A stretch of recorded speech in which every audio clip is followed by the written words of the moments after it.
Hello my dear student, आप सभी का स्वागत है इसके सर यूट्यूब चैनल पे। आज आप लोगों के लिए 10th बायोलॉजी का बेसिक क्लास का लेक्चर नंबर 3 लेकर आए हैं। 2 लेक्चर हो चुका है, यदि आप नहीं देखे हैं तो प्लेलिस्ट में जाके देख लीजिएगा।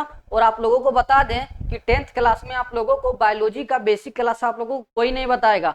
हम आप लोगों को 3 बेसिक क्लास दिए हैं, 2 क्लास दे चुके हैं और ये तीसरा बायोलॉजी का बेसिक क्लास करवा रहे हैं। तो ये देखिए क्या आप लोगों का तीसरा बायोलॉजी का बेसिक क्लास है।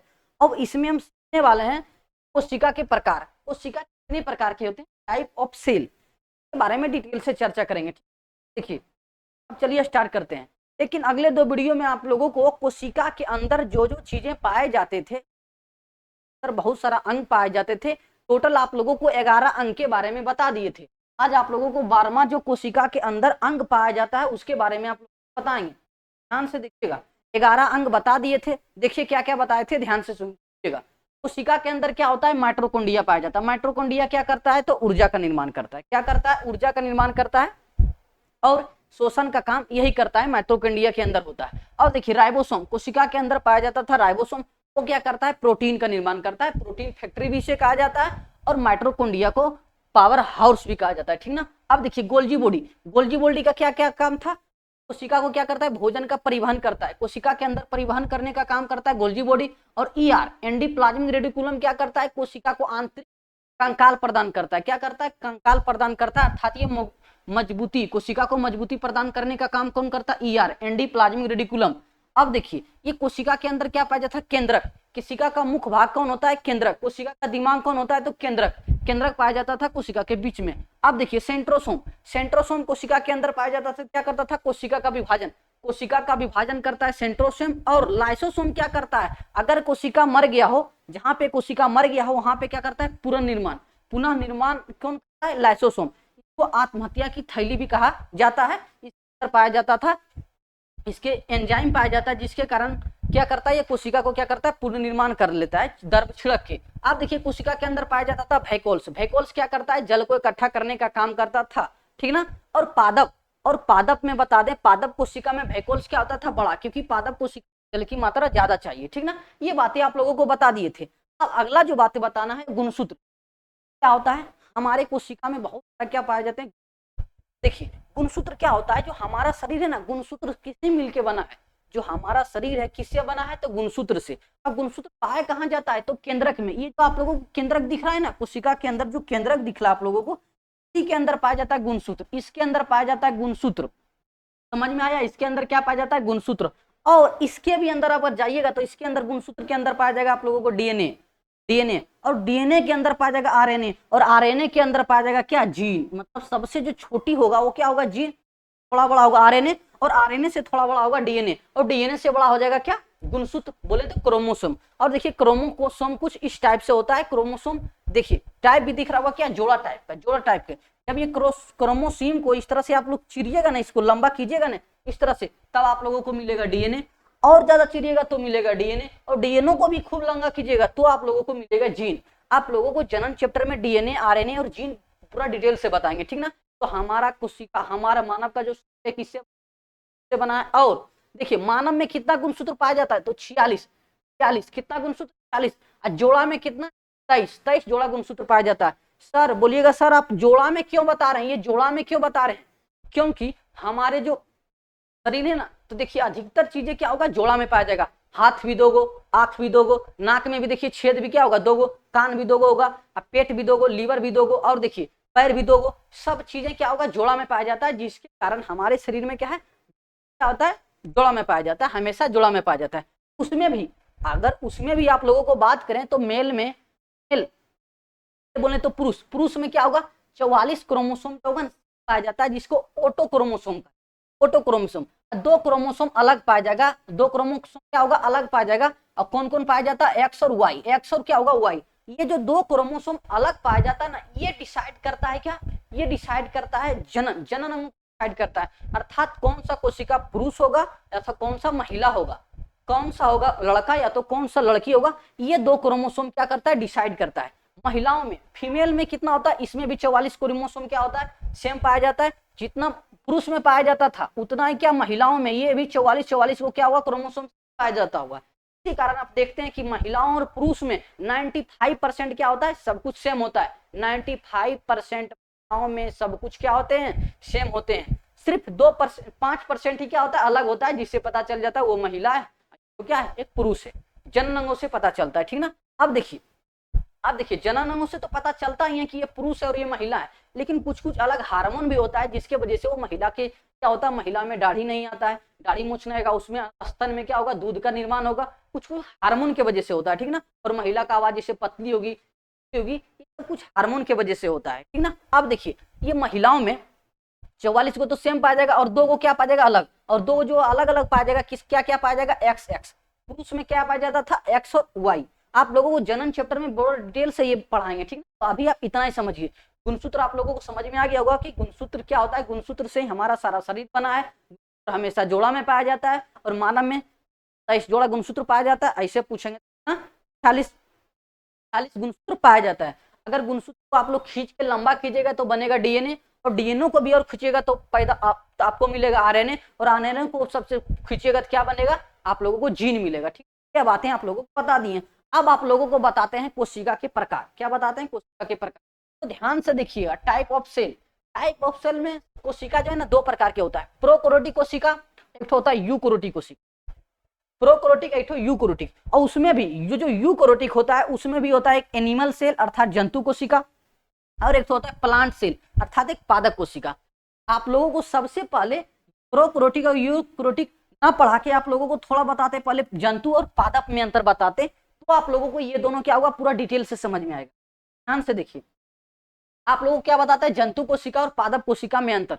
तो ये सब जो बातें बता दिए थे उसी के बारे में आप लोगों को थोड़ा सा अंतर बताना है। अगर चित्र देखिएगा तो देख लीजिए, ये क्या है, आप लोगों को जंतु कोशिका है, और ये आप लोगों को क्या है, पादप कोशिका। पादप ये एनिमल सेल है, ये क्या है, प्लांट सेल है। तो अब देखिए दोनों में ध्यान से थोड़ा सा अंतर देखिए क्या होता है। देखिए जंतु कोशिका ये साइफ है, ये पादप कोशिका है, और ये जो बातें लिखा हुआ है ये केवल जंतु कोशिका में पाया जाता है, और इधर जो आप लोगों को बात दिख रहा है ये केवल पादप कोशिका में पाया जाता है। और ये आप लोगों को जो बीचों बीच में इस टाइप से दिख रहा है, देखिए इस रंग से कर देते हैं, ये जो बीच में दिखता है ना, ये दोनों कोशिका में पाया जाएगा, जंतु कोशिका और पादप कोशिका दोनों में पाया जाएगा, ठीक ना। अब ध्यान से देखिए, जंतु कोशिका क्या होगा, छोटा होगा, जंतु कोशिका छोटा होगा, पादप कोशिका क्या होगा, बड़ा होगा। ये छोटा होगा, ये बड़ा होगा। अब देखिए ये गोल टाइप का होगा, ये क्या होगा, चौकोर और चपटा, चौकोर और चपटा टाइप का होगा। एक पिक्चर में देख लीजिए, ये देखिए गोल है, ये क्या है, चौकोर है। थोड़ा देखिए छोटा है, ये थोड़ा क्या है, बड़ा है। कोई दिक्कत। अब देखिए ध्यान से, अब देखिए इसका वैक्यूल्स, वैक्यूल्स का मतलब होता है, जो वैक्यूल्स क्या करता था, कोशिका का जल को संग्रह करता था। तो आप ही बताइए, एनिमल यानी मनुष्य को ज्यादा जल की मात्रा चाहिए कि पेड़ पौधा को, तो ये प्लांट सेल है, तो इसमें क्या होगा, ये वैक्यूल्स क्या होता है, ज्यादा, क्योंकि पेड़ पौधा को जल की मात्रा ज्यादा चाहिए, तो हम लोगों में क्या होता है, छोटा होता है। और देखिए, और हम में पाया जाता है लाइसोसोम। हमारे शरीर के अंदर क्या पाया जाता है, लाइसोसोम क्या करता था, कोशिका का पुनर्निर्माण करता था। अब इधर देखिए सेल बाल, सेल बाल का मतलब होता है कोशिका भित्ति। अब कोशिका भित्ति केवल किसमें पाया जाता है, तो पादप कोशिका में, पादप कोशिका में ही कोशिका भित्ति पाया जाता है, जंतु कोशिका में कोशिका भित्ति नहीं पाया जाता है ना। अब देखिए प्लास्टेड, प्लास्टेड आपको बताए थे जिसको बोलते हैं लवक, क्या बोलता थे, लवक, लवण, लवक शायद बताए थे क्या ना। तो क्लोरोफिल, क्लोरोफिल हो गया, क्लोरोफिल। प्लास्टेड में भी जो आप लोगों को बताए थे ना, सबसे मुख्य है वो क्या है, क्लोरोफिल। क्लोरोफिल कहाँ पाया जाता है, पेड़ पौधे के पत्ती और तना में। का काम क्या होता है, तो ये भोजन बनाने का काम करता है। अब देखिए, अब ये जो बातों बीच में लिखा हुआ है ये दोनों में पाया जाता है। सबसे पहले आ गया कोशिका झिल्ली, कोशिका झिल्ली दोनों में पाया जाता है। क्या दोनों में नहीं पाया जाता था, तो कोशिका भित्ति, सेल वॉल केवल पादप कोशिका में पाया जाता है। अब देखिए माइट्रोकोन्ड्रिया, माइट्रोकोन्ड्रिया दोनों में पाया जाता है, दोनों को ऊर्जा चाहिए भाई। अब देखिए दोनों में शोषण भी होता है, इसीलिए माइट्रोकोन्ड्रिया क्या क्या करता है, शोषण करता है, जिसके फलस्वरूप ऊर्जा का निर्माण होता है। सेब चक्र इसमें चलता है, ठीक। अब देखिए क्या होता है, राइबोसोम। राइबोसोम क्या होता है, दोनों में पाया जाता है। राइबोसोम 2 तरह का होता था, एक तो 70S एक 80S।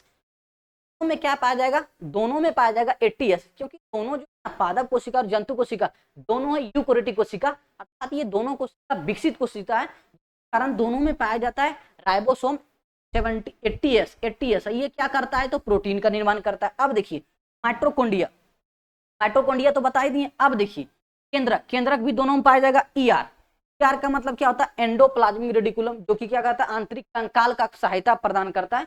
दोनों में पाया जाता है। गोल्जी बॉडी भी दोनों में पाया जाता है, क्योंकि दोनों में भी क्या होगा, ऊर्जा का एक जगह से दूसरे जगह स्थानांतर जरूरत पड़ेगा।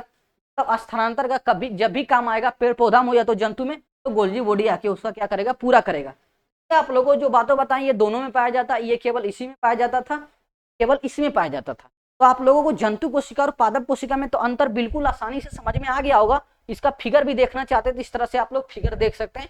ये आप लोगों का जंतु कोशिका है, ये आप लोगों को क्या है, पादप कोशिका। अब आप लोगों को बताते हैं, आगे देखिए क्या बताए थे कोशिका के प्रकार में। पहले क्या होता था, प्रोकैरियोटिक कोशिका। प्रोकैरियोटिक कोशिका कैसा होता है, तो अविकसित होता है। कौन कौन होता है, तो जीवाणु विषाणु। तो डीएनए आप लोगों को जो फैला था ना आप लोग कोरोना वायरस, वो किस में आएगा, प्रोकैरियोटिक कोशिका में। और एक होता है यूकैरियोटिक कोशिका, जो कि क्या होता है, विकसित होता है। ये जंतु कोशिका और पादप कोशिका, इसका दो क्या होता है, प्रकार होता है। तो यहाँ भी देख लीजिए, प्रोकैरियोटिक कोशिका, यूकैरियोटिक कोशिका, ये दो प्रकार के जंतु और पादप। तो आप लोगों को सबसे पहले आप बताते हैं प्रोकैरियोटिक कोशिका और यूकैरियोटिक कोशिका। तो ध्यान से सीखिएगा प्रोकैरियोटिक और यूकैरियोटिक कोशिका क्या है। देखिए, प्रोकैरियोटिक कोशिका ऐसे कोशिका को कहते हैं तो बहुत छोटा हो, जिसको हम अपने नंगी आंखों से नहीं देख सके, उसे हम बोलेंगे प्रोकैरियोटिक कोशिका। वो ज्यादा विकसित नहीं होता है, ठीक ना। और जो यूकैरियोटिक कोशिका होता है वो विकसित होता है, हम उसको आंख से देख भी सकते। क्या होगा, विकसित होगा, कौन, यूकैरियोटिक। अब ध्यान से देखिए, प्रोकैरियोटिक और यूकैरियोटिक में क्या होगा, थोड़ा अंतर होगा, थोड़ा सा क्या होगा, अंतर। तो ध्यान से देखिए, तो प्रोकैरियोटिक कोशिका होगा वो क्या होगा, बहुत ही छोटा होगा। जो यूकैरियोटिक होगा क्या होगा, बड़ा होगा। तो आप लोगों को ये बता दें, यूकैरियोटिक में दोनों आएगा, जंतु कोशिका और पादप दोनों। तो ठीक ध्यान से सुनते रहिएगा। अब देखिए, इसमें जो तो होता है प्रोकैरियोटिक कोशिका होता है, इसमें जो शोषण होता है, शोषण का काम कौन करता है, जीवदर। जीवदर कहाँ पाया जाता था, कोशिका के अंदर। कोशिका के अंदर जो पाया जाता था उसी को क्या बोलते थे, जीवदर। द्रव्य के द्वारा ही इसमें शोषण होता है। और इसमें जो शोषण होता है माइटोकॉन्ड्रिया, इसमें होता है माइटोकॉन्ड्रिया। पादप कोशिका हो या तो जंतु कोशिका, दोनों में शोषण कैसे होता था, माइटोकॉन्ड्रिया। क्योंकि पादप कोशिका और जंतु कोशिका दोनों तो इसी में आएगा, यूकैरियोटिक में। अब ध्यान से देखिए, ये क्या होता है, अविकसित। ये होता है अविकसित, ये क्या होता है, विकसित कोशिका। ये होता है विकसित कोशिका, ये होता है अविकसित कोशिका। और देखिए, इसमें क्या होता है, बहुत सारा अंग का अभाव होता है। काम में बहुत सारा अंग बताए थे, 11-12 अंग बताए थे ना। होता है देखिए, centrosome, Golgi body, endoplasmic reticulum, mitochondria, हेकोल्स, ये सब अंग इसमें क्या होता है, नहीं पाया जाता। इसमें कोशिका के बहुत सारे अंगों का अभाव होता है, और इसमें अंगों का अभाव नहीं होता है, क्या होता है, विकसित होता है, इसमें सारा अंग पाया जाता है। अब देखिए, आप लोगों को राइबोसोम बताए थे। अब ध्यान से देखिएगा, अब जो बताएंगे ना वो दोनों में होगा। क्या होगा, दोनों में। इसको घेरा में देख रहे हैं ना, ये दोनों में होगा। देखिए, कोशिका झिल्ली, कोशिका झिल्ली प्रोकैरियोटिक कोशिका में पाया जाता है, यूकैरियोटिक में पाया जाएगा। आप लोग बोलिएगा सर, जो कोशिका झिल्ली तो दोनों में पाया जाएगा ही। अब देखिए, कोशिका भित्ति भी दोनों में पाया जाएगा। बोलिएगा सर, कोशिका भित्ति तो दोनों में पाया जाएगा, यूकैरियोटिक और प्रोकैरियोटिक दोनों में पाया जाएगा। लेकिन यूकैरियोटिक में कोशिका भित्ति किस में पाया जाएगा, पाया जाएगा, बताइए। तो सिर्फ पादप कोशिका में। तो हो तो गया ना, पादप कोशिका में पाया गया तो यूकैरियोटिक में तो पाया गया। इसके कारण कोशिका भित्ति क्या होगा, दोनों में पाया जाएगा, प्रोकैरियोटिक कोशिका, यूकैरियोटिक कोशिका दोनों में। अब देखिए, प्रकाश संश्लेषण, प्रकाश संश्लेषण का काम दोनों कोशिका करेगा, यूकैरियोटिक प्रोकैरियोटिक दोनों। बोलिएगा सर, जो यूकैरियोटिक में जो जंतु कोशिका था वो तो प्रकाश संश्लेषण नहीं करेगा, सही है, वो नहीं करेगा, लेकिन पादप कोशिका करेगा ना। ये क्या होगा, ये दोनों में पाया जाएगा। अब देखिए, डीएनए तो दोनों में पाया जाएगा भाई। अब देखिए, जीव द्रव्य, अब बोलिए द्रव्य किसे कहते हैं, तो ध्यान से देखिए, द्रव्य किसे कहते हैं। ये आप लोग क्या बताए थे, कोशिका, ये बताए थे कोशिका, ये क्या होता है, केंद्रक, ठीक ना। केंद्रक में जो द्रव्य पाया जाता था उसको केंद्रिका द्रव्य कहते थे। जो कोशिका में द्रव्य पाया जाता था उसे कोशिका द्रव्य कहते हैं। जब ये दोनों द्रव्य को मिला देते हैं तो उसको क्या बोलते हैं, जीव द्रव्य। जब ये दोनों द्रव्य को मिला दीजिएगा तो क्या बन जाएगा, जीव द्रव्य। द्रव्य क्या होगा, दोनों में पाया जाएगा। अब देखिए, आप लोगों को बताए थे राइबोसोम। राइबोसोम भाई क्या करता था, तो प्रोटीन का निर्माण करता था, प्रोटीन का फैक्ट्री भी कहा जाता है। लोगों को ये भी बताए थे कि प्रोटीन दो तरह के होता है, एक होता है 70S, एक होता है 80S।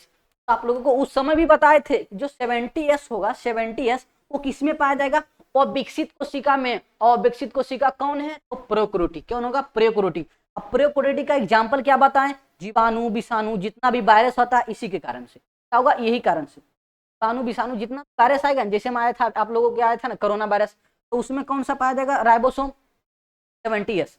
अब हम लोगों में पेड़ पौधा हो या तो किसमें हो, आप ही बताइए, लड़का में कौन सा, लड़की में ऐसा बताइए कौन सा पाया जाएगा, कौन सा प्रोटीन, तो क्या होगा 80S, क्या होगा 80S। तो ये आप लोगों को समझ में आया होगा यूकैरियोटिक और प्रोकैरियोटिक में अंतर बातें दोनों में पाया जाता है, कौन बातें इसी में पाया जाता है। अब थोड़ा सा और देख लीजिए, इसका परिभाषा देखिए क्या है। प्रोकैरियोटिक, प्रोकैरियोटिक इसमें कोशिका के सभी अंग नहीं पाए जाते हैं, अर्थात इसे अविकसित कोशिका भी कहा जाता है, जिन्हें प्रारंभिक कोशिका, क्योंकि ये बन ही रहा होता है कोशिका, इसीलिए इसको प्रारंभिक कोशिका कहते हैं और ये उतना ज्यादा विकसित नहीं होता है। इसमें कोशिका झिल्ली, राइबोसोम, 70S पाया जाता है तथा शेष अंगों का क्या देखा जाता है, अभाव। अब देखिए यूकैरियोटिक कोशिका ये पूरी तरह से विकसित कोशिका होता है, इसमें कोशिका के सभी अंग पाए जाते हैं, इसमें 80S पाया जाता है, 80S राइबोसोम इसमें क्या होता है, पाया जाता है। तो आप बताइए यूकैरियोटिक और प्रोकैरियोटिक में आप इतना पढ़े तो आप ये सोच के बताइए कौन सा कोशिका फटाफट से अपना निर्माण करेगा, यूकैरियोटिक या तो प्रोकैरियोटिक। तो आप लोग ये बता सकते हैं कि प्रोकैरियोटिक कोशिका होगा धाए धाए धाए धाए क्या होगा, अपना कोशिका बनाएगा। बोलेगा सर क्यों बनाएगा, क्योंकि उसमें ज्यादा अंग नहीं चाहिए। अगर यूकैरियोटिक बनाना चाहेंगे तो उसमें बहुत ज्यादा चीज की जरूरत होगा, माइटोकॉन्ड्रिया, वैक्यूल, सेंट्रोसोम हो गया, एंडोप्लाज्मिक रेटिकुलम हो गया, बहुत सारा चीजें बनाना पड़ेगा तब ना यूकैरियोटिक कोशिका बनेगा। अब प्रोकैरियोटिक कोशिका में ज्यादा कुछ पाया नहीं जाता, जिसके कारण वो फटाफट बन जाता है, जिसके कारण जो आप लोगों को आया था कोरोना वायरस, वो फटाफट क्या, अगर मानव के शरीर में एक कोशिका फैला तो फटाफट क्या कर लेता था, बना लेता था। लेकिन पादप हो गया, एनिमल हो गया, वो फटाफट नहीं बना सकता है, इसी वजह से। तो आज आप लोगों को 10th में जो बेसिक क्लास चल रहा था बायोलॉजी का, बिल्कुल पूरी तरह से खत्म हो गया है। अब आप लोगों को अगले वीडियो में मिलेगा 10th का फर्स्ट चैप्टर का क्या मिलेगा, बायोलॉजी का क्लास। तो मिलते हैं नेक्स्ट क्लास में, तब तक के लिए जय हिंद।